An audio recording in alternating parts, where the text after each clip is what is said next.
తాకట్టులో ఉన్న బంగారాన్ని విడిపించి ఆ రోజు ఆన్లైన్ రేటుకే మేము కొంటాం. Sharma gold company. నమస్తే, మీరు చూస్తుంది సుమన్ టీవీ. నేను మీ కీర్తి. సెప్టెంబర్ 18 నుంచి అక్టోబర్ 2వ తారీఖు వరకు పితృపక్షాలు నడుస్తున్నాయి కదా. మరి ఈ సందర్భంగా అసలు పితృదోషాలు అంటే ఏంటి, పితృదోషాలు ఉండడం వల్ల మనుషులకి ఎలాంటి సమస్యలు ఎదురవుతాయి, మనకు తెలియజేయడానికి మనతో పాటు ఉన్నారు ప్రముఖ ఆస్ట్రాలజర్ బ్రహ్మశ్రీ నందిబట్ల శ్రీహరి శర్మ గురుగారు. నమస్తే గురుగారు. వాగర్థ వివ సంపృక్తౌ వాగర్థ ప్రతిపత్తయే జగతః పితరౌ వందే పార్వతీ పరమేశ్వరౌ. సదాశివసమారంభాం శంకరాచార్య మధ్యమాం అస్మదాచార్య పర్యంతం వందే గురు పరంపరాం. ఆదిత్యాయ చ సోమాయ మంగళాయ బుధాయ చ గురుశుక్రశనిభ్యశ్చ రాహవే కేతవే నమః. శృంగేరి జగద్గురు పీఠాధిపతులకి, కంచి పీఠాధిపతులకి నమస్కారములు తెలియజేసుకుంటూ కార్యక్రమాన్ని ప్రారంభిద్దాం. గురుగారు, ఇప్పుడు ఈ 15 రోజుల పాటు మనం అన్ని కార్యక్రమాలు కూడా ఆపేసుకొని కేవలం పితృదోషాల కోసం రకరకాల పిండ ప్రధానాలు, రకరకాల కార్యక్రమాలు చేస్తూ ఉంటాం, ఎవరి ఫ్యామిలీ పరంగా ఎలా ఉంటే అలాగా. అసలు ఈ పితృదోషాలు అంటే ఏంటి గురుగారు? పితృదోషము వీక్షించేటువంటి సుమన్ టీవీ ప్రేక్షకులు గమనించాల్సిన అంశం ఏంటంటే, పితృదోషము వేరు, పిండ ప్రదానము వేరు. పితృదోషము అనేటువంటి విషయం గురించి మనం తెలియజేసుకుందాం. పితృదోషం అనగా తండ్రి వైపు 7 తరాలు, తల్లి వైపు 4 తరాలు, లేదా భర్త వైపు 7 తరాలు, భార్య వైపు 4 తరాల్లో దుర్మరణం పాలైనటువంటి వ్యక్తులు కనుక ఎవరైనా ఉన్నారైతే, ఆ దుర్మరణం పాలైన వ్యక్తి యొక్క ఆత్మ మోక్షాన్ని పొందదు. కాబట్టి ఆ మోక్షాన్ని పొందని ఆత్మ నరకయాతన అనుభవిస్తుంది. ఎటువంటి నరకయాతన అంటే, ఒక స్త్రీమూర్తి డెలివరీ అయితే ఎంత బాధపడుతుందో అంతకి 1000 రెట్ల బాధని మోక్షాన్ని పొందినటువంటి దుర్మరణం పాలైన ఆత్మ అనుభవిస్తుంది. పెద్దవాళ్ళు ఇచ్చినటువంటి ఆస్తుల్ని అనుభవించడానికి మనకెంతటి అర్హత ఉందో, వాళ్ళ హయాంలో జరిగినటువంటి దోషాలని నివృత్తి చేసే వారసత్వ బాధ్యతగా, వారసులుగా మనకు ఉంటుంది. కాబట్టి ఇటువంటి పితృదోషం ఉన్నటువంటి కుటుంబాలలో అనేక రకాలైనటువంటి సమస్యలు వస్తాయి. ముఖ్యంగా పితృదోషం అంటే ఇంతకుముందు చెప్పుకున్నాం, దుర్మరణం పాలైనటువంటి వ్యక్తి యొక్క ఆత్మ కుటుంబంలో ఉన్నట్లయితే. అంటే ఏ విధంగా దుర్మరణం అంటే, road accident, fire accident, suicide attempt, నదిలో బావిలో పడి చనిపోవడం, ఇంట్లోంచి వెళ్ళిపోవడం, లివర్ ఫెయిల్యూర్, కిడ్నీ ఫెయిల్యూర్ అయి క్యాన్సర్తో చనిపోవడం, 60 సంవత్సరాల లోపల అల్పాయుష్తో కోరికలు తీరకుండా, బాధ్యతలు తీరకుండా, అలాగే ఆశయాలు తీరకుండా ఏ విధంగా మరణించినా, అలాగే కరోనాలో చనిపోయినా, ఏ కుటుంబంలోనైతే స్త్రీ హత్య, గోహత్య, బ్రాహ్మణ హత్య, అలాగే పిల్లిని చంపిన వాళ్ళు ఉంటారో, పామును చంపిన, ఇవన్నీ కూడా పితృదోషముల కిందికి వస్తాయి. ఇక ఈ పితృదోషం అనేటువంటిది ఉన్నప్పుడు మానవుడి జీవితంలో ప్రశాంతత అనేటువంటిది ఉండదు. అన్నీ నోటి దాకా వచ్చి వెనక్కి వెళ్ళిపోతుంటాయి. కాబట్టి ఈ పితృదోష నివారణ కార్యక్రమాన్ని ఖచ్చితంగా ప్రతి వ్యక్తి కూడాను చేసుకుంటేనే జీవితంలో అభివృద్ధి అనేటువంటిది ఉంటుంది. ప్రస్తుతం ఉన్నటువంటి ఈ కలియుగంలో 95% కుటుంబాల్లో ఈ పితృశాప ప్రభావాలు ఉన్నాయి. ఒక 30 సంవత్సరాల కిందట ఈ పితృశాపం గురించి ఎక్కువగా ప్రాచుర్యంలో లేదు. కానీ ఇప్పుడే ఎందుకు ఈ విధంగా బాగా ప్రాచుర్యం వస్తుందనంటే, మనం గమనించుకున్నట్లయితే, ఉదాహరణకి సంబంధించినటువంటి ఏ విధంగానైతే పితృశాప ప్రభావం ఉంటుందనేటువంటి విషయాన్ని మనం బోర్డు ద్వారా తెలియచేసుకుందాం. ఇక ఎందుకు 30 సంవత్సరాల కిందట లేనటువంటి అనగా ఈ పితృశాప ప్రభావము ఇప్పుడు ఈ కాలంలో గత 10 సంవత్సరాల నుంచి ఎక్కువగా వినవలసి వస్తుంది అంటే మనం బోర్డు ద్వారా తెలియజేసుకున్నాం. కర్త అంటే చేయించేటువంటి వ్యక్తి ఇక్కడ ఉన్నాడు, అతని భార్య, అతని కర్త వైపు 7 తరాలు, అలాగే అతని భార్య వైపు 3 తరాలు మనం లెక్కలో తీసుకోవాలి. 4 తరాల వరకు లెక్కలో తీసుకోవాలి. అంటే భార్య 4వ తరం అవుతుంది. కాబట్టి ఇక్కడ భార్య 1 తరము, భార్య అమ్మ నాన్న 2వ తరము, భార్య తాతయ్య నాయనమ్మ ఇంకో తరము, భార్య ముత్తాత ముత్తవ 4వ తరం. ఇక్కడ కర్తకి 1 కింద అనగా కొడుకుకి సంబంధించినది 1 తీసుకుంటే, తండ్రి, తల్లి, తాత, నాయనమ్మ, ముత్తాత, ముత్తవ, జేజయ్య, జేజమ్మ, జేజినాయన, జేజమ్మ, జేజినాయన వాళ్ళ నాన్న, జేజమ్మ వాళ్ళ అమ్మ, మొత్తం 7 తరాలు లెక్కలోకి వస్తాయి. కాబట్టి ఇక్కడ ఎందుకు ఈ కర్తకి అనగా ఇప్పుడున్నటువంటి ప్రజెంట్ ఒక 20-30 సంవత్సరాలు ఉన్నటువంటి వ్యక్తి అయినటువంటి ఈ కర్తకి ఏ విధంగా పితృశాప ప్రభావం ఎందుకు వస్తుంది అని అంటే, ఉదాహరణకి ఈ తాతగారి హయామే తీసుకుందాం. అంటే ఈ చేయించేటువంటి వ్యక్తి యొక్క తాతగారి హయాంలో కనుక తీసుకున్నట్లయితే, ఈ తాతగారి అన్నదమ్ముల్లో కానీ లేదా ఈ తాత కానీ దుర్మరణం పాలయ్యాడు అనుకోండి. అప్పుడు ఏం జరుగుతుంది? దుర్మరణం పాలైనప్పుడు ఆల్రెడీ ఈ తాతకి తండ్రి పుట్టుంటాడు, అనగా ఈ కర్తకి తండ్రి పుట్టుంటాడు, తాతకి కొడుకు. కాబట్టి ఇతనికి జరిగినటువంటి దుర్మరణం ఏదైతే ఉంటుందో, ఇతను ఆల్రెడీ అనగా ఈ కర్త చేసేటువంటి వ్యక్తి యొక్క తండ్రి పుట్టి ఉంటాడు. కాబట్టి ఇతని జాతకంలో అనగా తండ్రి జాతకంలో పితృశాప ప్రభావం అనేటువంటిది కనిపించదు. ఎవరికి కనిపిస్తుంది అని అంటే, ఇప్పుడున్నటువంటి అనుభవిస్తున్నటువంటి ఆ దోషం తాలూకు ప్రభావం అనుభవిస్తున్నటువంటి వ్యక్తి యొక్క తాలూకు జాతకంలో ఈ పితృశాప ప్రభావం అనేటువంటిది కనబడుతుంది. తద్వారా ఏమవుతుంది, ఇక్కడ తండ్రికి లేనటువంటి పితృశాప ప్రభావం తండ్రి జీవితం హాయిగా గడిచిపోతుంది. అంటే సకాలానికి వివాహం అవుతుంది, సకాలానికి సంతానం కలుగుతుంది, అన్ని బాధ్యతలు తండ్రి తీర్చుకోగలుగుతాడు. కానీ ఇప్పుడు ఈ 30-40 సంవత్సరాల మధ్యలో ఉన్నటువంటి వ్యక్తి బాధలు అనుభవిస్తున్నాడు, సమస్యలు అనుభవిస్తున్నాడు. కాబట్టి దీనికి కారణం తాతగారి హయాంలోనో లేకపోతే తండ్రి గారి హయాంలోనే, అనగా బాబాయిలు, పెదనాన్నలు, మేనత్తలు, మేనమామలు ఇలా ఎవరైనా దుర్మరణం పాలైనప్పుడు ఇప్పుడు ఈ వ్యక్తి అనుభవిస్తుంటాడు దోషములు. ఎందుకంటే పితృశాపం ఉంది. ఆ పితృశాపం అంటే దుర్మరణం పాలైనటువంటి వ్యక్తి. కాబట్టి ఆ పితృశాప ప్రభావం ఉన్నప్పుడు ఈ యొక్క వ్యక్తికి, అనగా ఇప్పుడు ఉన్నటువంటి వ్యక్తికి ఎటువంటి అభివృద్ధి అనేటువంటిది జీవితంలో ఉండదు. అన్నీ నోటి దాకా వచ్చి వెనక్కి వెళ్ళిపోతుంటాయి. అలాగే ప్రమోషన్స్ రాకపోవడము, అలాగే ఈ పితృశాప ప్రభావం ఎప్పుడైతే ఉంటుందో ఈ వ్యక్తికి పెళ్ళైపోతుంది కదా. ఇప్పుడు ఉన్నటువంటి వ్యక్తికి కేవలం ఆడపిల్లలు మాత్రమే సంతానం ఉంటారు, పురుష సంతానం కొంతమందికి ఉండదు. ఇలా ఇప్పుడు కేవలం ఇతనికే చూసుకుందామనంటే ఇతనికి వివాహం అయింది కాబట్టి ఇతని భార్య తరపు కూడా లెక్కలోకి తీసుకోవాలి. భార్య తరపులో కూడా, ఎందుకనంటే ఇక్కడ పితృదోషం ఉన్నటువంటి వ్యక్తికి పితృదోషం ఉన్నటువంటి అమ్మాయితోనే వివాహం జరుగుతుంది. కాబట్టి భార్య వైపున కూడా ఎవరైనా దుర్మరణం పాలైనంటే భార్య వైపు అమ్మ నాన్న, భార్య తాతయ్య నాయనమ్మ, భార్య ముత్తాత ముత్తవ్వ, ఈ 3 తరాలలో కూడా ఏవైనా దుర్మరణాలు ఉంటే ఈ భార్యని చేసుకున్నందుకు గాను ఆ ప్రభావం అంతా కూడా వస్తుంది. చాలామంది ఇక్కడ వీక్షించేటువంటి సుమన్ టీవీ ప్రేక్షకులు ఏమని అంటారంటే, భార్య కదండి, మా భార్య కదా, పెళ్లి చేసుకుని వచ్చిన తర్వాత ఆమె వైపు ఉన్నటువంటివి మాకెందుకు వస్తాయి దోషాలు, నామాలు వేరు కదా వాళ్ళకి మనకి. అది ఎందుకనంటే ఇక్కడ వివాహం చేసుకున్న తర్వాత మీ గోత్రానికి వచ్చేసేసింది, మీకు సంబంధించినటువంటి అమ్మాయి కాబట్టి, ఇక్కడ మీకు సంబంధించినటువంటి అమ్మాయి కాబట్టి ఆమె వైపు ఉన్నటువంటి బాధ్యతలు కూడా మీరే తీసుకోవాల్సి వస్తుంది. కాబట్టి ఇక్కడ కర్తగా, అనగా ఇప్పుడు బాధలు అనుభవిస్తున్నటువంటి వ్యక్తి ఖచ్చితంగా ఈ యొక్క పితృదోష నివారణ జరిపించుకోవాలి. ఇక ఈ పితృదోష నివారణ అనేటువంటిది ఉన్నప్పుడు ఏంటంటే చాలామంది వెలిబుచ్చేటువంటి సందేహము, మేము మా తల్లిదండ్రులకి తాత ముత్తాతలకి సకాలంలో పిండ ప్రదానం చేస్తున్నాము కాబట్టి మాకెందుకు దోషం ఉంటుంది, మమ్మల్ని అల్లారు ముద్దుగా తండ్రి తల్లి పెంచుకుంటారు, మాకెందుకు వస్తాయి, వాళ్ళందరూ శాపాలు పెడతారు అని అంటారు. ఇక్కడ నేను ఇంతకుముందు చెప్పినట్టుగా ఇప్పుడు బాధలు అనుభవిస్తున్నటువంటి దోషముల ద్వారా, పితృశాపం ద్వారా బాధ అనుభవిస్తున్నటువంటి వ్యక్తి యొక్క తాత హయాంలో కానీ తండ్రి హయాంలో కానీ దుర్మరణం జరిగినప్పుడు ఇక్కడ ఏంటంటే పిండ ప్రదానాలు చేస్తారు కదా. పిండ ప్రదానాలు చేసినప్పుడు మొత్తము కూడా వసు రుద్ర ఆదిత్య రూపంలో మనకు ఈ పితృలోకంలో మన పై వాళ్ళందరూ కూడా నివాసం ఉంటారు. కాబట్టి ఇక్కడ ఏం జరుగుతుంది, ఇక్కడ తాతగారి హయాంలో దుర్మరణం పాలైనప్పుడు ఇక్కడ వీళ్ళు చేసేటువంటి పిండ ప్రదానం అనేది ఇక్కడికి బ్లాక్ అయిపోతుంది. అంటే తాతగారి తరానికి బ్లాక్ అయిపోతుంది. బ్లాక్ అయిపోయినప్పుడు ఈ పిండ ప్రదానాలన్నీ కూడాను ఈ తాతగారి పైన ఉన్నటువంటి వాళ్ళకి ఎవరికి కూడాను పిండ ప్రదాన ఫలితం అందదు. ఇక్కడ తాతగారి హయాంలో దుర్మరణం పాలైనటువంటి వ్యక్తులకి, లేదా తండ్రి గారి హయాంలోనే బాబాయో పెదనాన్నో తండ్రియో ఎవరైనా దుర్మరణం పాలైనప్పుడు ఏమవుతుంది, ఈ కర్త ఇక్కడగా ఉండి వీళ్ళకి తెలియదు దుర్మరణం పాలవ్వడం వల్ల దోషం ఉంటుంది, తద్వారా సమస్యలు వస్తున్నాయని చెప్పి ఇక్కడ ఉన్నటువంటి కర్తగా, అనగా వ్యక్తికి తెలియదు. తద్వారా ఏమవుతుంది, తెలియకుండా తాను పిండ ప్రదానాలన్నీ చేస్తుంటాడు. కానీ ఇక్కడ తండ్రి హయాంలో దుర్మరణం ఉన్నప్పుడు ఇక్కడ ఈ పై తరాల్లో ఉన్నటువంటి వాళ్ళకి ఎవ్వరికి కూడాను అన్ని కూడాను ఈ పిండ ప్రదానాలు అనేటువంటివి బ్లాక్ అయిపోతాయి, వాళ్ళకెవ్వరికి కూడా ఆ ఫలితము వెళ్ళదు. కాబట్టి ఈ పితృదేవతల యొక్క ఆగ్రహం కలుగుతుంది. అంటే ఇంతకుముందు చెప్పుకున్నట్టుగా పితృదేవతలకి సంబంధించి నరకయాతన అనుభవిస్తారు. కాబట్టి వీళ్ళకి మోక్షాన్ని, అనగా వీళ్ళందరూ కూడా ఎంతో ఆస్తులు, వందల వేల కోట్ల ఆస్తులు కూడా ఇచ్చిన వాళ్ళు ఉంటారు, గృహాలు ఇచ్చిన వాళ్ళు ఉంటారు. ఎంతోమంది ఏమి ఇవ్వకపోయినా చక్కటి ఆరోగ్యవంతమైన శరీరాన్ని ఇచ్చి ఉన్నారు. కాబట్టి వాళ్ళ వారసత్వంగా మనము వాళ్ళ ఆస్తులు కానీ మంచి ఆరోగ్యాన్ని కానీ తల్లిదండ్రుల ద్వారా సంప్రాప్తించినటువంటి అనుభవిస్తున్నప్పుడు వాళ్ళ హయాంలో జరిగినటువంటి దోషాలకి బాధ్యతగా, రెస్పాన్సిబిలిటీగా ఆ దోష నివారణ చేసే బాధ్యత ఈ వ్యక్తిది.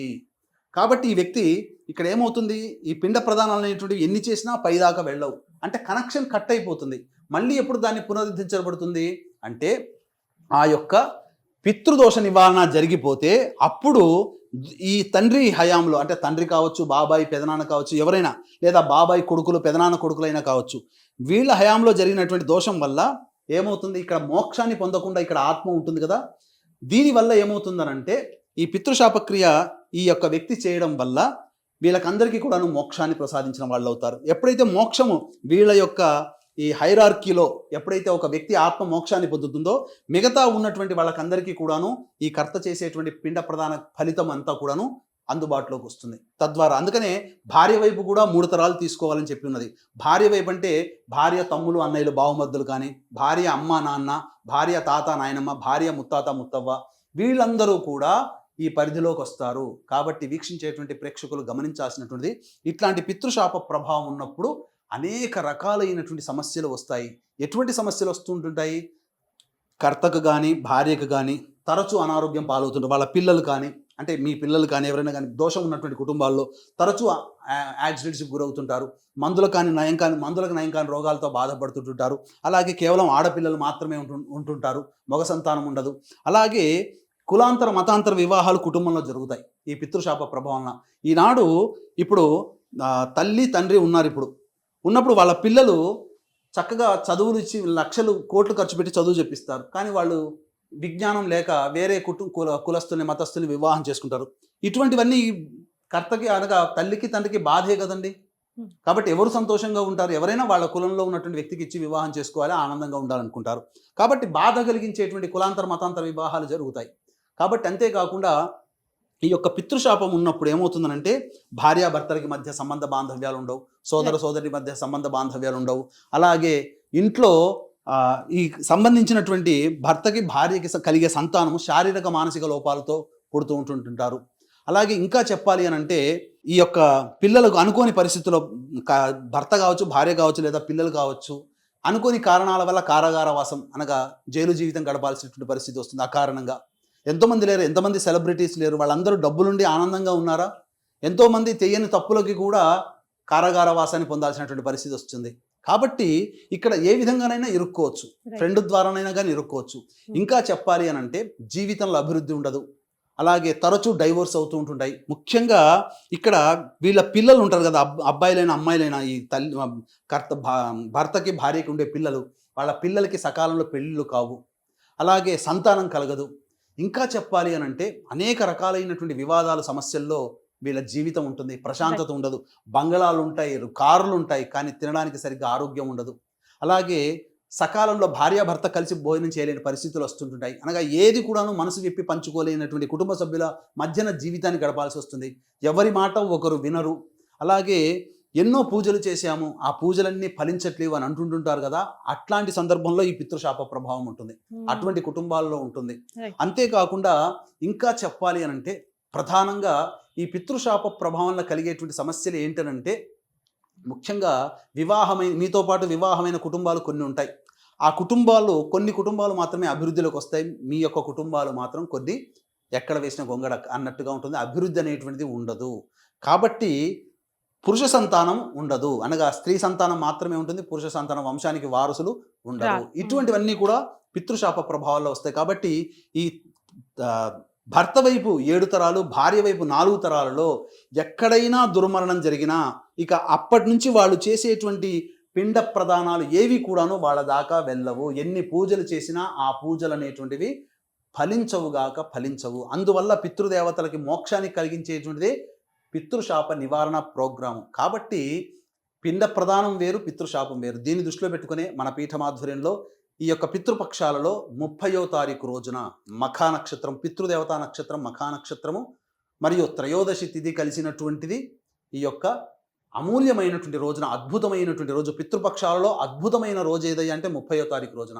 ఆ రోజున మన పీఠమాధ్వర్యంలో పితృదోష నివారణ కార్యక్రమాలు చాలా సశాస్త్రీయంగా జరిపించబడుతున్నాయి. చాలామంది చేసేటువంటి తప్పు ఏంటంటే ఫోన్ చేసేసి ముక్కుమొహం తెలని వాళ్ళతో మాట్లాడేసేసి ఎవరు చేయిస్తున్నారో పండితులా కాదా, ఎవరు దీని ఆధ్వర్యంలో జరుగుతున్నది తెలుసుకోకుండా వెళ్ళిపోతుంటారు. టోకెన్ సిస్టమ్గా ఉంటుంది. తద్వారా ఏమవుతుంది, సమస్యలు అనేటువంటివి వాళ్ళకి తీరవు. ఎందుకనంటే మీరు ఇక్కడ ఈ పితృపక్షాలలో రష్ ఎక్కువగా ఉంటుంది, తూతూ మంత్రముగా పురాణోక్తంగా చేయిస్తున్నారు, శాస్త్రీయ విధానంగా జరిపించట్లేదు.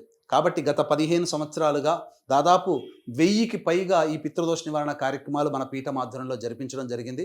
కాబట్టి సశాస్త్రీయంగా ఎటువంటి పొరపాట్లు లేకుండా అందరికీ కూడాను శాస్త్రీయ విధానంతో ఈ కార్యక్రమాన్ని నిర్వహించడం జరుగుతుంది. కాబట్టి అవకాశం ఉన్న వాళ్ళు కార్యక్రమ తదనంతరం కాంటాక్ట్ చేసి ఈ నెల 30వ తారీఖు రోజున జరిగేటువంటి పితృదోష నివారణ కార్యక్రమంలో పాల్గొనండి. ఈ పితృపక్షాలలో అయితే చాలా విశేషమైనటువంటి బలం ఉంటుందని చెప్పవచ్చు. గురుగారు, మీరు తదుపరి ఎక్స్ప్లెయిన్ చేసే ముందు నాది ఒక చిన్న డౌట్. అంటే పుట్టినవాడు గిట్టక మానదు అంటూ ఉంటాం కదా గురుగారు. అలాగే మనం పుట్టినప్పుడే ఎప్పుడు ఎలా ఎందుకు మరణిస్తామో కూడా ఆల్రెడీ డిసైడ్ అయింది, మన నుదుటి మీద రాసుకొని వస్తాము అని అంటారు కదా. మరి ఇప్పుడు మనం పితృదోషాలు ఉంటేనే అలా అకాల మృత్యు వస్తుంది అని అంటున్నాం. సో ఈ రెండు ఎట్లా సాధ్యం? కాంట్రడిక్టెడ్ వర్డ్స్ లాగా అనిపిస్తున్నాయి. ఇక్కడ వీక్షించేటువంటి ప్రేక్షకులు గమనించాల్సిన అంశం ఏంటంటే ఇక్కడ మనము తాత, తండ్రి, ఇక్కడ కర్త అంటే ఇప్పుడు పూజ చేసేటువంటి వ్యక్తి, ఇక్కడ ముత్తాత, మీరు అడిగినటువంటిది. సో ఇక్కడ ఎవరైనా కానీ అంటే వీక్షించేటువంటి ప్రేక్షకులు గమనించాల్సిన అంశం ఏంటంటే ఈ యొక్క పుట్టినవాడు గిట్టక మానదు. కానీ దుర్మరణం పాలైనప్పుడు ఏమవుతుందంటే ఇప్పుడు సపోజ్ తాత హయాంలో, తాత అన్నదమ్ములో, తాత వాళ్ళ సంబంధించిన వాళ్ళు, లేదా తండ్రి అన్నదమ్ముల కొడుకులో వీళ్ళు ఎవరైనా దుర్మరణం పాలయ్యారంటే ఒక విధానంగా రోడ్ యాక్సిడెంట్లో పోయారు, లేదా ఎవరైనా సూసైడ్ అటెంప్ట్ చేసుకున్నారు. ఇప్పుడు తాతగారే సూసైడ్ అటెంప్ట్ చేసుకున్నారని అనుకుందాం ఉదాహరణకి. ఏమవుతుంది, దుర్మరణం పాలైన వ్యక్తి యొక్క ఆత్మ తాత ఉంది కాబట్టి ఇక నుంచి ఈ తండ్రి చేసిన లేదా తండ్రి పోయిన తర్వాత తాను చేసిన ఈ పిండ ప్రధాన ఫలితం అంతా వీళ్ళకి ఎవరికి చెందదు. ఇక్కడతో వాళ్ళ కనెక్షన్ కట్ అయిపోతుంది. ఎందుకంటే ఇక్కడ దుర్మరణం పాలైన ఆత్మ తాత ఉంది కాబట్టి. కట్ అయిపోయినప్పుడు ఏమవుతుందనంటే ఇక్కడ ప్రధానంగా ఈ దుర్మరణం, రోడ్ యాక్సిడెంట్ కానీ సూసైడ్ కానీ ఇట్లా జరిగినప్పుడు ఇవి మారు బలులను కోరుకుంటాయి. అంటే ఏమవుతుంది, ఈ తాతగారికి మళ్ళీ సంతానం ఉంటుంది. ఈ సంతానంలో తండ్రి గారి అన్నదమ్ములు కానీ ఉంటారు. అంటే ఈ కర్త యొక్క ఈ తాతకి సంబంధించిన కొడుకులు ఉన్నారు కదమ్మా, ఈ కొడుకులు 4 కొడుకులు ఉన్నారు. 4లో ఒక అతని తండ్రి అనుకుందాం. ఈ అన్నదమ్ములు కానీ కూతుళ్ళకి కానీ మళ్ళీ సూసైడ్ అటెంప్ట్ జరుగుతాయి. ఒకవేళ ఇది ఇంకా కంటిన్యూ అయిపోయింది అనుకోండి, తండ్రికి ఈ వ్యక్తితో పాటు ఇతనికి కూడా అన్నదమ్ములు అక్క చెల్లెళ్ళు ఉంటారు. చేసే వ్యక్తికి, పూజ చేసే వ్యక్తికి, వీళ్ళ కుటుంబంలో కూడా దుర్మరణాలు ఉంటాయి. ఇప్పుడు చేసే వ్యక్తికి కూడా సంతానం ఉంటుంది. ఈ సంతానంలో కూడా మళ్ళీ దుర్మరణాలు అనేటువంటివి జరుగుతాయి. కాబట్టి ఏంటంటే ఒక తరంలో జరిగిన దుర్మరణం తాలూకుది మారుబలిని కోరుకుంటుంది. అంటే ఇదంతా కూడా రిపీటెడ్ లాగా అయిపోతుంది. అందుకని ఎక్కడో చోట అడ్డుకట్ట వేయాలి. కాబట్టి ఇది తెలియకుండా ఉండడం వల్ల, ఉదాహరణకి ఇప్పుడు ఉదయ్ కిరణ్ జాతకమే తీసుకుందాం. తల్లిగారు పుష్కరాల్లో నీటి ప్రవాహంలో పడి చనిపోయారు. అప్పుడు చేయలేనటువంటి దుర్మరణ ప్రభావం తాలూకు ఏమైపోయింది, ఉదయ్ కిరణ్ తండ్రి అన్నయ్య ఉన్నాడు కదా, మెడిసిన్ చదువుతూ సూసైడ్ చేసుకున్నాడు. మళ్ళీ ఇతనికి సూసైడ్ అటెంప్ట్ చేసుకున్నారు. ఎన్టీ రామారావు గారు ఫ్యామిలీలో తీసుకుందాం. పెద్ద కొడుకు రామకృష్ణ గారు చనిపోయారు 17 ఏళ్ల వయసులో. ఆయన తదనంతరం వాళ్ళ ఎన్టీ రామారావు తండ్రి లక్ష్మయ్య చౌదరి గారు కార్ యాక్సిడెంట్. ఇక తర్వాత ఈ త్రివిక్రమరావు, ఎన్టీ రామారావు తమ్ముడు త్రివిక్రమరావు పెద్ద కొడుకు, 2 సినిమాల్లో హీరోగా యాక్ట్ చేశాడు, కళ్యాణ్ చక్రవర్తి అన్న, అతను యాక్సిడెంట్లో పోయాడు.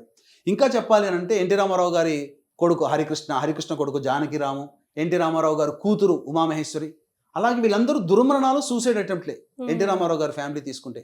కాబట్టి ఎవరి దాంట్లోనైనా చూసుకున్నా, ఇప్పుడు బిగ్ బాస్ నడుస్తుంది, బిగ్ బాస్ లో మణికంఠ ఉన్నాడు, నాగమణికంఠ, అతని తండ్రి మొదటి తండ్రి యాక్సిడెంట్ లో పోయాడు. తర్వాత ఏమైపోయింది, ఇక తర్వాత ఆమె వేరే అతని వివాహం చేసుకుంది శాస్త్రబద్ధంగానే. కానీ వాళ్ళకి ఎవరు కలిగారు సంతానం, ఆడపిల్ల కలిగింది. మళ్ళీ పురుష సంతానం లేదు కదా. నాగమణికంఠ జీవితం కూడా చూసుకుని అస్తవ్యస్తంగా ఉంది. అంటే జీవితంలో ఎదుగుదల ఉండదు. అతనికి ఎన్ని కోరికలు ఉన్నాయి, నన్ను నిరూపించుకోవాలి, ఒక సినిమా ఇండస్ట్రీలో ఒక పేరు సంపాదించుకోవాలని ఎంతో ఆరాటపడుతున్నాడు. కానీ అవకాశాలు రావట్లేవు. కాబట్టి ఇక్కడ ఏంటంటే దుర్మరణం పాలైనటువంటి వ్యక్తి యొక్క ఆత్మ వల్ల మారుబలులు మళ్ళీ కుటుంబంలో జరుగుతాయి. కుటుంబంలో జరిగినప్పుడు మీరు అన్నట్టుగా మనిషి ఒక లిఖితం రాసుకొని వస్తాడు, ఇన్ని సంవత్సరాల ఆయుష్. కానీ దుర్మరణం ఎప్పుడైతే కుటుంబంలో జరుగుతుందో అది మారుబల రూపంలో ఎవరికి వస్తుందో తెలియదు. తాత హయాంలో జరిగిన దుర్మరణము తన తండ్రికి రావచ్చు, లేదా ఆయన తోబుట్టువులైనటువంటి మేనత్తలకి, పెదనాన్నలకి, అదే అన్నలకి, తమ్ముళ్ళకి రావచ్చు, లేదు వీళ్ళకి పుట్టినటువంటి కుటుంబంలో ఎవరికైనా రావచ్చు. అంటే రక్త సంబంధం ఉన్నటువంటి కుటుంబాలు, మా బాబాయ్ కొడుకు చనిపోయాడండి, మాకెందుకు ఉంటుందండి అని జాతకం చూస్తే తెలుస్తుంది. మాకెందుకు ఉంటుందని, మా బాబాయ్ వాళ్ళ కుటుంబంలో వాళ్ళు ఆనందంగా జీవించారు కదా అని అంటారు. కానీ ఇక్కడ అటువంటిది కాదు, రక్త సంబంధం ఇక్కడ ప్రధానం. ఇక్కడ DNA సిస్టమ్ అంటారు దీన్నే. కాబట్టి ఇక్కడ ఏంటంటే ఈ రక్త సంబంధం ఎంతవరకు ఉంటుందో, అంటే ఒక వ్యక్తి చనిపోతే తెలిసిన వాళ్ళల్లో మైల పట్టగలిగేటువంటి బంధుత్వం ఏదైతే ఉంటుందో అదందరికీ కూడా ఆపాదిస్తుంది. కాబట్టి ఇక్కడ అర్థం చేసుకోవాల్సింది ఏంటంటే, జీవించే అవకాశం ఉన్న ఈ పితృశాప ప్రభావం ఉన్నప్పుడు మారుబల రూపంలో అర్ధాంతరంగా, అంటే మనిషికి డబ్బు కంటే ప్రాణం ఎక్కువ కదమ్మా, కుటుంబ సభ్యుడి ప్రాణం కంటే డబ్బు ఎక్కువనా. చాలామంది ఇవన్నీ ట్రాష్ అని చెప్పి చేసుకోకుండా ఉంటుంటారు, అనుభవిస్తుంటే తెలుస్తుంటుంది. కాబట్టి జాగ్రత్త పడి మారుబలులు జరుగుతుంటుంటాయి. సూసైడ్ అటెంప్ట్ అయినా, రోడ్ యాక్సిడెంట్లు అయినా, మర్డర్ అటెంప్ట్లు అయినా, ఏవైనా కానీ ఒక కుటుంబంలో జరిగిందంటే అవి తాలూకు జరుగుతూనే ఉంటుంటాయి. కాబట్టి దీనికి అడ్డుకట్ట వేయాలంటే పితృదోష నివారణ కార్యక్రమం జరిపించుకోవాల్సిందే. పితృదోషం ఉంటే జీవితంలో సంతోషం కానీ, అభివృద్ధి కానీ, పెళ్లిళ్ళు కాకపోవడం కానీ, సంతానం కలగకపోవడం కానీ ఒకటా రెండా దీనివల్ల ఈ సమస్య వస్తుందని చెప్పడానికి లేదు.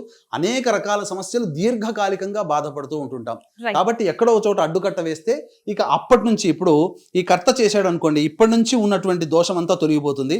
ఈ కర్తకి వివాహం అవుతుంది. ఈ కర్తకి కలిగేటువంటి సంతానంలో పితృశాపం ఉండదు. సో మరి ఈ సమస్యకి పరిష్కారం ఎట్లా? ఇక్కడ ఈ సమస్యకి పరిష్కారం అన్నప్పుడు ఖచ్చితంగా పితృదోష నివారణ కార్యక్రమం జరిపించుకోవాలమ్మా. ఏంటంటే ఇప్పుడు చాలా మంది నాసికా ప్రాంతంలో చేసేటువంటి, మహారాష్ట్ర ప్రాంతంలో చేసేది తాంత్రికంగా చేస్తున్నారు. అంటే శ్మశానానికి తీసుకుపోయి సంకల్పం చేయించడం, బియ్య పిండితో బొమ్మను తయారు చేసి 4 మేకులు గుచ్చి ఆ విధంగా శవదాహన సంస్కారంగా తాంత్రికంగా చేస్తున్నారు. తాంత్రికంగా చేసే విధానం వల్ల చేసిన వాళ్ళకి, చేయించిన వాళ్ళకి ఎక్కడో చోట లత్త కొడుతుందమ్మా. అందుకనే మంత్రపూర్వకంగా చేయించాలి. ఒకప్పుడు చేసేవాళ్ళు ఎక్కున్నారు, చేయించుకునే వాళ్ళు తక్కువన్నారు 30 ఏళ్ల కిందట. కాబట్టి దగ్గర కూర్చోబెట్టుకుని శాస్త్రీయంగా చేశారు. ఇప్పుడు ఏమైపోయిందంటే చేసేవాళ్ళు తక్కువయ్యారు, చేయించుకునే వాళ్ళు ఎక్కువైపోయారు. దానివల్ల ఏంటంటే షార్ట్ కట్ రూపంలో చేస్తున్నారు. పైగా యజ్ఞోపవీతం ఉన్న కుటుంబాల వాళ్ళకి ఒక రకంగా, యజ్ఞోపవీతం లేని వాళ్ళకి ఇంకొక రకంగా చేస్తున్నారు. కాబట్టి దీన్ని దృష్టిలో పెట్టుకునే నిదానముగా, ఎటువంటి తొట్టుపాటు లేకుండా, గందరగోళానికి గురి కాకుండా మన పీఠం ఆధ్వర్యంలో గత 15 సంవత్సరాలుగా ఈ పితృదోష నివారణ కార్యక్రమాలు అనేటువంటివి జరిపించడం జరుగుతున్నాయి. అందరికీ ఒకే విధానంగా శాస్త్రీయబద్ధంగా జరుగుతుంది. పురాణోక్తంగా ఒకళ్ళకి, మంత్రోక్తంగా ఒకళ్ళకి చేయిస్తున్నారు. అవన్నీ చేయించుకునే వాళ్ళకి తెలియదు. కాబట్టి ఏంటంటే ముక్కు మొహం తెలియని వాళ్ళు ఫోన్లో వెతుకొని, గూగుల్లో వెతుకొని పోతున్నారు, నష్టపోతున్నారు. కాబట్టి ఇది ఈ విధానం అనేటువంటిది మనం చేయిస్తున్నాం. కాబట్టి అవకాశం ఉన్న వాళ్ళు ఈ పితృపక్షాల్లో ఈ నెల 30వ తారీఖు రోజున మఖా నక్షత్రంతో కూడుకున్నటువంటి త్రయోదశి తిథి చాలా అద్భుతమైనటువంటి తిథి. ఇటువంటి తిథి మనకు మళ్ళీ మళ్ళీ రాదు. ఎందుకంటే మఖా నక్షత్రము పితృదేవతా నక్షత్రం. కాబట్టి ఆ పితృదేవతా నక్షత్రం అయినటువంటి మఖా నక్షత్రంలో చేయిస్తున్నాం. కాబట్టి అవకాశం ఉన్న వాళ్ళు కార్యక్రమ తదనంతరం కాంటాక్ట్ చేసి పూర్తి వివరాలు తెలుసుకోవచ్చు. గురుగారు, సో దేవి దేవతల పూజలు మనం ఎంత చేసినా కూడా ఫైనల్ గా పితృదేవతల ఆశీర్వాదం ఉంటేనే మనం జీవితంలో ఒక అడుగు ముందుకు వెళ్తామని మీరు చెప్పిన దాన్ని బట్టి తెలుస్తుంది. సో ఇది ఎలా ఒకసారి ఎక్స్ప్లెయిన్ చేయరా? ఇక్కడ చాలా మందికి ఉండేటువంటి సందేహం ఏంటంటే, చాలా మంది అమ్మ మేము ఎన్నో పూజలు చేశాం, దేవుడు కరుణించలేదు, అసలు మా పూజలు ఏమైపోయాయి, అసలు దేవుడు ఉన్నాడా లేడా, రాయిలాగా ఉండిపోయాడా, మనం జీవితంలో ఇల్లు కట్టుకోవడం కోసం, మంచి ప్రమోషన్ రావడం కోసం, చక్కటి సంతానం కలగడం కోసం, మన పిల్లల పెళ్లిళ్ళ కోసం ఎన్నో ప్రయత్నాలు, కాళ్ళు అరిగేలా తిరిగాము, ఎన్ని గుళ్ళకి తిరిగాము, మొక్కని దైవం అంటూ లేదు, తిరగని చెట్టంటూ లేదు, తిరగని పుట్టంటూ లేదు అని చెప్పి వాపోతుంటారు. ఏ దేవుడు కరుణించలేదు, అసలు దేవుడు లేడు అని చెప్పేసి దేవుడి పూజలు చేయడం కూడా ఆపేసేసారు.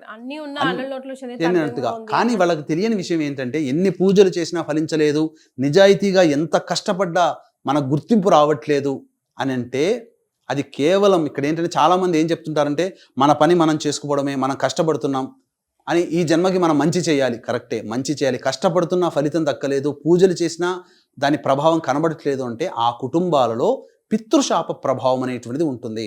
అయితే మనకు దేవుడు వరం ఇచ్చినా పూజారి వరం ఇయ్యదని అంటుంటారు కదా. దీనికి ఇక్కడ మనం చర్చించుకోవాల్సింది అంటే, ఎన్ని పూజలు చేసినా దేవుడు ఎందుకు వరం ఇవ్వట్లేదు అంటే పితృదేవతలు ఆపుతున్నారు. ఎందుకంటే దుర్మరణం పాలైనటువంటి వ్యక్తి యొక్క ఆత్మ ఏ కుటుంబంలోనైతే ఉంటుందో ఆ కుటుంబంలో ఏది కూడాను శుభప్రదం అనేటువంటిది అంత తొందరగా జరగదు. గుర్తుపెట్టుకోండి. పిక్చర్ ద్వారా మీకు తెలియచేస్తాను. ఇక్కడ ఉన్నాడు, ఒక వ్యక్తి ఉన్నాడు, తాను జీవితంలో అభివృద్ధి పొందడం కోసం, లేదా ఇల్లు కట్టుకోవడం కోసమో, పిల్లలకి పెళ్లిళ్ళు చేయాలనో, మంచి సంతానం గురించో, ఏదో ఒక దాంట్లో గొప్పగా ఉండడం కోసం, పేరు ప్రఖ్యాతులు మంచి పదవిలో ఉండడం కోసం ప్రయత్నాలు చేస్తుంటాడు. తన ప్రయత్నంలో భాగంగా ప్రతి వ్యక్తి, ప్రతి మతంలో కూడా తమ దైవాన్ని పూజిస్తుంటారు కదమ్మా. అలా ఈ వ్యక్తి దేవుణ్ణి పూజలు అనేటువంటివి చేస్తూ ఉన్నాడు. కానీ ఇక్కడ ఏమైపోతుందనంటే, ఈ దేవుడు పూజలు మనం ఏమనుకుంటామంటే, మనకు ఏదన్నా మంచి జరిగిందంటే మనం ఈ పూజలు చేస్తున్నాం దైవానికి, ఆ దైవమే కరుణించి మనకు ఆ ఫలితం ఇస్తుంది అని అనుకుంటుంటారు. కానీ ఇక్కడ జరిగేటువంటిది ఏంటంటే, ఏం చేస్తుందంటే ఈ దైవము డైరెక్ట్ గా మనకు ఫలితం ఇవ్వదు. ఈ దైవము ఆ ఫలితాన్ని పితృలోకానికి ట్రాన్స్ఫర్ చేస్తుంది. అంటే పితృలోకానికి ట్రాన్స్ఫర్ చేయాలంటే ఏంటి, మీ యొక్క వంశంలో సంతానం కోరో, వివాహాన్ని కోరో, ఉద్యోగాన్ని కోరో, లేకపోతే ఇంకేదైనా ఒక గొప్ప పైకి ఎదగడం కోసం కోరో కొన్ని నాకంటూ దేవతా పూజలు చేశారు. ఆ ఫలితం అనేటువంటిది ఇవ్వాలో లేదో నిర్ణయం తీసుకొని ఆ ఫలితం ఇవ్వవయ్యా అని చెప్పి పితృలోకంలో మన వంశంలో తాత ముత్తాతలకి ఉన్నటువంటి లోకంలో అందజేస్తారు. ఈ పితృదేవతలు ఏంటంటే బతికున్నంత వరకే నా కొడుకు, నా బిడ్డ, నా సంతానం, నా మనవుడు అని చెప్పి ప్రేమ ఆప్యాయతలు ఉంటాయి. ఒక్కసారి గతించిన తర్వాత పితృలోకంలోకి స్థిరపడిపోతారు కదా పితృదేవతలు, ధర్మాన్ని మాత్రమే చూస్తారు. కాబట్టి ఈ వ్యక్తి ఇక్కడ పూజ చేసినటువంటి వ్యక్తి ధర్మాన్ని ఆచరించాడా, ఎటువంటి వంశంలో ఎటువంటి దోషములు లేవు కదా అని నిర్ధారించుకున్న తర్వాత మాత్రమే ఆ యొక్క పూజ చేసేటువంటి వ్యక్తికి పితృలోకం ద్వారా పితృదేవతలు వరాన్ని ప్రసాదిస్తారు. మనమేమనుకుంటాం, దైవం ఇస్తుంది అనుకుంటారు. కానీ మన తాత ముత్తాతలు దేవతలుగా మారి ఈ యొక్క పితృలోకంలో స్థిరపడి ఆ ఫలితాన్ని మనం చేయడం కోసం ఇస్తున్నారు. కాకపోతే ఇక్కడ వీక్షించేటువంటి ప్రేక్షకులు గమనించాల్సిన అంశం ఏంటంటే, ఈ యొక్క పితృశాప ప్రభావం ఉన్నప్పుడు ఈ పితృలోకంలోనేగా ఈ పితృదేవతల దగ్గరనే ఆ దేవత అందించినటువంటి పూజా ఫలితం అంతా ఉంటుంది. ఇంట్లో తిష్ట వేసినటువంటి ఈ పితృదోషం ఎప్పుడైతే తొలగిపోతుందో అప్పుడు ఈ పితృదేవతలు మనకు ఫలాన్ని అందిస్తారు. అంటే మీకు బాగా వీక్షించేటువంటి ప్రేక్షకులకి బాగా అర్థమయ్యేటట్టు చెప్పాలనంటే, మొన్న ఒక వివాదం వచ్చింది సంవత్సరం కిందట. అమెరికాకు వెళ్ళినటువంటి దాదాపు 250 మంది విద్యార్థుల్ని ఎంబసీ ఆపేసేసింది, వెనక్కి పంపించేసేసింది. ఎందుకు అంటే ఒక ప్రోటోకాల్ ఉంటుంది. మనము అక్కడ విదేశంలో మనం చదువుకోవాలి, అక్కడ స్థిరపడి ఉండి అక్కడ వీసా తెచ్చుకొని చదువుకోవాలి అని అంటే అన్ని రకాల పత్రాలు సరిగ్గా ఉండాలి. ఎంబసీ వాళ్ళు చెక్ చేస్తారు. చెక్ చేసి అన్ని కరెక్ట్గా ఉంటేనే వాళ్ళు వాళ్ళ దేశంలో ఉండి చదువుకోవడానికి అనుమతిస్తారు. ఎంబసీ లాంటిదే పితృదేవతా వ్యవస్థ. ఇప్పుడు వీళ్ళు ఇక్కడ నుంచి అన్ని అప్లై చేసుకున్నారు ఆ కంట్రీకి, అక్కడ యూనివర్సిటీకి అప్లై చేసుకుంటే యూనివర్సిటీ వాడు, ఇక్కడ దైవం ప్లేస్లో యూనివర్సిటీ అని అనుకుందాం, యూనివర్సిటీ వాడు దీన్ని ఆమోదించి వీళ్ళని ఇక్కడ దేశంలో ఉంచొచ్చా లేదా అని చెప్పడం కోసం ఎంక్వైరీ కోసం ఇక్కడ ఎంబసీలో పెట్టాడు. అంటే పితృదేశ వ్యవస్థ. ఇక్కడ అన్ని ప్రాసెస్ అంతా కూడా కరెక్ట్గా ఉందంటేనే మనకి వీసా వస్తుంది, అక్కడ ఉండడానికి మనకు పర్మిట్ ఉంటుంది. అలాంటిది ఈ యొక్క పితృదేవతల దైవం కూడా తలదూర్చదమ్మా. దేవుడు పక్క నుండి వరం ఇచ్చిన పితృదేవతల యొక్క శాపము కానీ పితృదేవతల ఆగ్రహం కానీ ఉన్నట్లయితే ఆ దైవం కూడా ఏం చేయలేదు. అందుకనే మన ఇండియా నుంచి వెళ్ళినటువంటి దాదాపు 250 మంది విద్యార్థులు వెళ్ళిన అమెరికా ప్రెసిడెంట్ చెప్పినా ఎంబసీ వినదు. ఎంబసీకి అంత స్ట్రిక్ట్ రూల్స్ ఉన్నాయి. అమెరికా ప్రెసిడెంట్ కూడా ఓకే వీళ్ళని వదిలేయండి అని అంటే మన దేశంలో కాదు. అమెరికా ప్రెసిడెంట్ చెప్పినా ఎంబసీ వినదు. అలాగే దేవుడు ఎంత చెప్పినా వాళ్ళందరూ ఎంతో గొప్పగా పూజలు చేస్తున్నారయ్యా, ఆ ఫలితం ఇవ్వవయ్యా అంటే ధర్మము అనేటువంటిది, ధర్మార్చన అనగా పితృ కార్యక్రమాలు చేస్తున్నాడా, వీళ్ళ కుటుంబంలో ఎటువంటి పితృదోషాలు లేవా అని తెలుసుకొని అవన్నింటినే ఆ పితృలోక వ్యవస్థ మనకు ట్రాన్స్ఫర్ అవుతుంది. దీన్ని ఈ విధంగా మనం అర్థం చేసుకుని కనుక ఉన్నట్లయితే, కాబట్టి వీక్షించేటువంటి ప్రేక్షకులు తండ్రి వైపు 7 తరాలు, తల్లి వైపు 4 తరాలు, లేదా భర్త వైపు 7 తరాలు, భార్య వైపు 4 తరాల్లో ఏవైనా దుర్మరణాలు కనుక ఉన్నట్లయితే ఏమాత్రం కూడా అలసత్వం చేయకండి. ఆ దుర్మరణాల ప్రభావం వలన మీ కుటుంబంలో అభివృద్ధి అనేటువంటిది ఉండదు, మంచి జరగదు, అన్ని అవకాశాలు నోటిదాకా వచ్చి వెళ్ళిపోతుంది. ఎందుకనంటే నేను వ్యక్తిగతంగా చూసినటువంటి కుటుంబాలలో 4-5 సార్లు గవర్నమెంట్ ఉద్యోగానికి ఇంటర్వ్యూ దాకా వెళ్ళి ఇంటర్వ్యూ ఫేస్ చేసి వెనక్కి వచ్చిన వాళ్ళు ఉన్నారు. గొప్ప పిహెచ్డీలు చేసి ఎంటెక్లు చేసిన వాళ్ళు కూడా పెద్ద స్థాయి ఉద్యోగాల్లో ఇంటర్వ్యూ దాకా వెళ్ళి వెనక్కి వచ్చిన వాళ్ళు ఉన్నారు. కాబట్టి ఇటువంటి దాన్ని ఎవరు కూడా అలసత్వం చేసుకోకుండా తక్షణమే అవకాశం ఉన్నప్పుడు వెంబడే ఈ యొక్క పితృదోష నివారణ కార్యక్రమం జరిపించుకునే ప్రయత్నం చేయండి. మన పీఠం ఆధ్వర్యంలో సశాస్త్రీయంగా ఈ నెల 30వ తారీఖు రోజున మఖా నక్షత్రము కలిసినటువంటి త్రయోదశి కలిసినటువంటి రోజున ఈ యొక్క పితృదోష నివారణ కార్యక్రమాలు చేయించడం జరుగుతుంది. నియమబద్ధముగా నిజాయితీతో ఈ యొక్క పితృదోష నివారణ కార్యక్రమం జరిపించబడుతుంది. కాబట్టి అవకాశం ఉన్న వాళ్ళు కార్యక్రమ తదనంతరం కాంటాక్ట్ చేసి పూర్తి వివరాలు తెలుసుకోవచ్చు. ఒకవేళ రాలేని వాళ్ళైతే బ్రాహ్మణుని కర్తగా పెట్టి చేయించడం జరుగుతుందని తెలుసుకోవచ్చు. చాలా సంతోషం గురుగారు, ధన్యవాదాలు. సర్వం శ్రీ ఉమామహేశ్వర పరబ్రహ్మార్పణమస్తు.